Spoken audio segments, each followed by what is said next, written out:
आज रिपोर्ट पेश हो गई बाकायदा जो चीनी की और आटे की जिस किस्म की पाकिस्तान में सूरत बनी थी उसकी इंक्वायरी करवाई गई और फाइनली जो फॉरेंसिक रिपोर्ट थी आज प्राइम मिनिस्टर ऑफ पाकिस्तान को पेश हुई। कैबिनेट ने उसके ऊपर डिस्कशन की और डिस्कशन करने के दौरान में ये फैसला हुआ कि इस रिपोर्ट को फौरी तौर पे बगैर किसी तब्दीली के पब्लिक कर दिया जाएगा। रिपोर्ट तकरीबन 350 सफ़ों पे मुश्तमिल है, उसमें बहुत सारे हकायक हैं और इस रिपोर्ट के अंदर जो अहम चीज़ें हैं वो कुछ 2-4 मैं आपके सामने रख देता हूँ। एक तो ये सब फ्रॉड जो है वो उन्होंने बताया कि ये फ्रॉड है और होता है। ये सब्सिडीज़ जो सियासी तौर पे दी जाती हैं बाकायदा इसके अंदर सियासतदान और ब्यूरोक्रेट मुलव्वस होते हैं। चीनी की कीमत को ज़्यादा करने के लिए मसनूई तरीके इस्तेमाल किए जाते हैं। इसको एक शुगर मिल कॉपरेट फ्रॉड है, ये उस तरीके से फ्रॉड करते हैं। शुगर मिल जो है वो डबल इनवाइसिंग करती हैं, गैर कानूनी तौर पे अपनी क्रशिंग में इजाफा करती हैं और कीमतों को मसनूई तरीके से ऊपर लेके जाती हैं और ये सट्टाबाजी की तरह की एक चीज़ है। और जो पहले भी मैंने आपको एक दफ़ा बताया था कि ये पर्चियों के ऊपर डील करते हैं।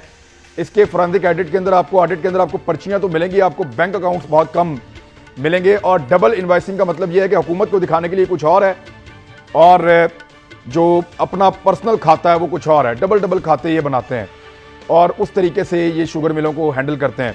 शुगर मिलों के जो नुकसान हैं वो भी प्रोडक्शन में डाल दिए जाते हैं और अपनी जो पैदावारी लागत है उसको बहुत ज़्यादा शो किया जाता है और उसको जांचने का कोई मैकेनिज्म पाकिस्तान में मौजूद नहीं है। और जो मौजूद है वो बिका हुआ सिस्टम है जहाँ पे केन कमिश्नर से लेके ऊपर तक और नीचे के अमले तक FBR के लोगों से लेकर SECP तक ये तमाम लोग जो हैं वो इसके अंदर किसी ना किसी हद तक मुलव्वस होते हैं या इनकी नाअहली की वजह से चीनी की लोगों को इतनी ज़्यादा कीमत देनी पड़ती है और पैसा जो है वो उन 78 मिलों के मालिकान के पास चला जाता है जो लूट मार कर रहे हैं। अब ये तो है वो रिपोर्ट और इस रिपोर्ट में उन्होंने जहांगीर खान तरीन साहब के ऊपर जो 2-3 सीधे एलिगेशन आज बता दिए हैं। वो एक ये कि डबल इनवाइसिंग में वो मुलव्वस पाए गए हैं, उनकी मिलें। नंबर 2, गैर कानूनी तौर पर क्रशिंग में उन्होंने इजाफा किया है।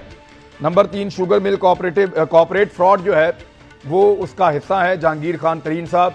तो ये जो कहा जा रहा था कि जहांगीर तरीन का नाम नहीं आएगा या उनको बचा लिया जाएगा, तो उनको नहीं बचाया जा सका। अब काबीना ने इस रिपोर्ट के आने के बाद ये फैसला किया है कि इसकी रिकमेंडेशन पर अमल किया जाएगा। 3 तरह की हैं। एक तो जो है वो रेगुलेट इसको कैसे किया जाएगा, रेगुलेटरी अथॉरिटी जो है वो किस तरह अब काम करेगी आइंदा और इस सारे अमल को शफाफ कैसे किया जाएगा, इसकी लागत का तखमीना कैसे लगाया जाएगा। दूसरा, इसमें जो शफाफियत है वो कैसे आ सकती है, फ्यूचर के अंदर इसकी एक नई पॉलिसी है वो क्या होनी चाहिए उसके ऊपर भी। और तीसरा जो मामला है वो ये है कि इसके ऊपर सजाएं किस नौयत की और किस तरह की और किस किस को होनी चाहिए, क्योंकि ये एक रिपोर्ट है फोरेंसिक रिपोर्ट। इसके बाद ये बाकायदा अब इदारों को दी जाएगी और जो लोग रिस्पॉन्सिबल हैं उनको सजा देने की तरफ मामला आगे बढ़ेगा। उसमें जो है वो आज काबीना ने एक और फैसला किया कि इमरान खान साहब को ये कहा गया कि आप जिस इदारे की जो ड्यूटी उसको टाइम बार्ड करें। आप उसे कहें कि आपको हम टाइम दे रहे हैं 2 महीने का, 2 महीने में आपने ये सारा प्रोसेस मुकम्मल करना है।